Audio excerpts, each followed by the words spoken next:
Here's a shocking truth that might shatter your self-improvement obsession. The wellness habit that transforms your favorite influencer's life could be slowly destroying yours. Every day, millions of people torture themselves with routines they despise, convinced that suffering equals success. But what if I told you this approach is fundamentally flawed? As human beings, we're natural decision makers, constantly evaluating our choices. When you stand before your refrigerator at dinner time, you instinctively think, I'm craving something comforting tonight. Maybe pasta. When browsing Netflix, you scroll endlessly until something captures your attention. We're always calculating what will bring us the most satisfaction and joy. However, here's where most people make a critical error. They forget that decision-making isn't confined to a single moment. The satisfaction from any action creates ripples that extend far into the future, sometimes in beautiful ways, other times in devastating ones. That incredible movie you watched might spark conversations with friends for weeks or inspire you to join online communities celebrating it. Conversely, that comforting pasta binge might leave you feeling sluggish and regretful the following morning. I once worked at a job that filled me with dread. My Mondays became doubly torturous. Not only was the day itself miserable, but my Sunday afternoons would gradually lose their joy as anticipatory anxiety crept in. Neuroscientist Rachel Barr has developed a fascinating theory that addresses this exact dilemma. She calls it the Cold-Plunge Fallacy, and it might completely revolutionize how you approach self-improvement. The Cold-Plunge Fallacy explained. Most wellness advice operates on dangerously oversimplified logic. It examines isolated actions and asks, will this specific activity make me happier, healthier, or more successful? This approach completely ignores a crucial reality. Every behavior encompasses three phases: preparation, execution, and aftermath. When making rational decisions, we shouldn't limit ourselves to measuring benefits within artificial timeframes.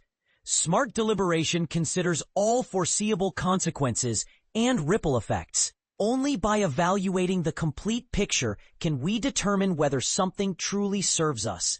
This principle applies equally to mental health strategies and wellness recommendations. As Barr explains, effective mental health practices should align with your brain's natural needs and rhythms. In most cases, they should feel genuinely pleasant. I've observed something I call the cold plunge fallacy. While some individuals genuinely enjoy ice baths and similar practices, and that's wonderful for them, the rest of us find the prospect absolutely dreadful. The mental energy required to convince yourself to endure something you hate might actually be problematic. Yes, cold plunging has scientific backing, but if the benefits are minimal and you despise every second, I question whether the constant self-coercion and task-related anxiety doesn't completely negate those tiny advantages. But here's where it gets controversial. Barr isn't condemning cold plunging entirely. She acknowledges its potential benefits for certain people.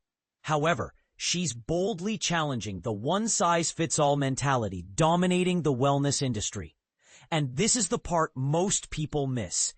For some individuals, the anticipatory dread and resentful preparation for activities like cold plunging creates more psychological damage than the physical benefits can offset. 3 perfect examples of this fallacy in action.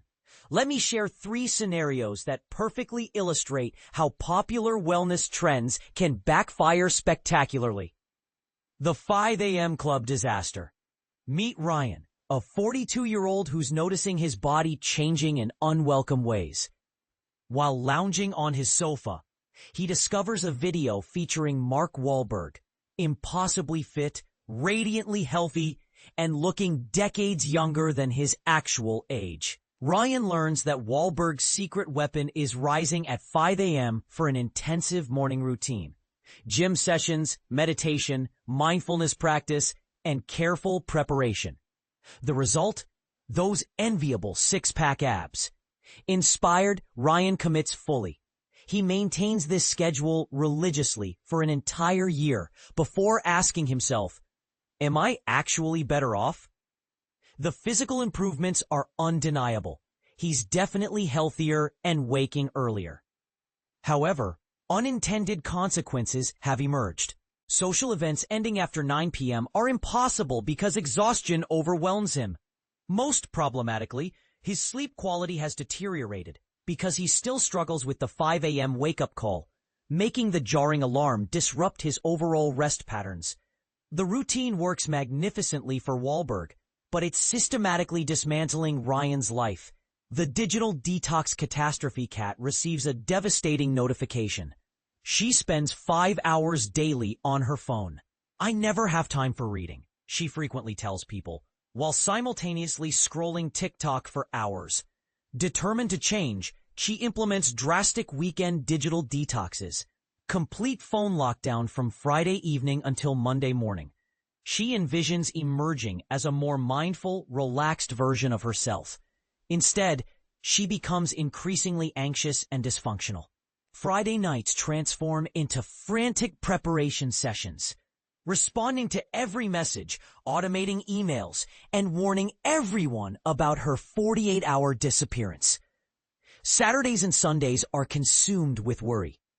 What if her son needs her urgently? How can he reach her? What if a crucial client has a meltdown and threatens to cancel their deal?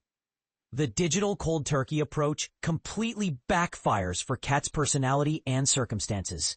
The 52-book reading marathon nightmare.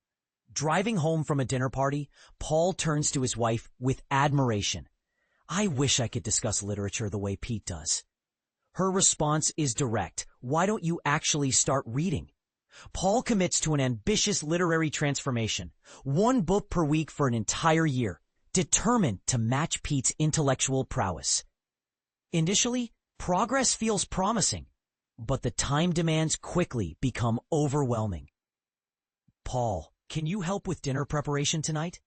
Sorry, darling. I still have half this book to finish. Paul abandons television, stops messaging friends, and rarely assists with household responsibilities. Reading, once a potential source of joy, becomes a stressful, time-sensitive obligation. By month 11, he's selecting increasingly short, simplistic books just to meet his arbitrary deadline. While Paul can now engage in literary discussions rivaling Pete's expertise, he's stressed, miserable, and his wife resents him. The ripple effect, reality. Just like plunging into frigid water, your decisions create ripples that spread across time, eventually impacting other life areas in completely unpredictable ways. This is why supposedly beneficial habits might never work for you personally. They could even fail spectacularly for people like Wahlberg under different circumstances. Here's my controversial take. The self-improvement industry profits from convincing you that struggle equals growth. But what if that's completely backward? What if the most effective wellness practices should feel natural and sustainable rather than torturous? So here's my challenge to you. Think about the wellness habits you're currently forcing yourself to maintain. Are they genuinely improving your life holistically?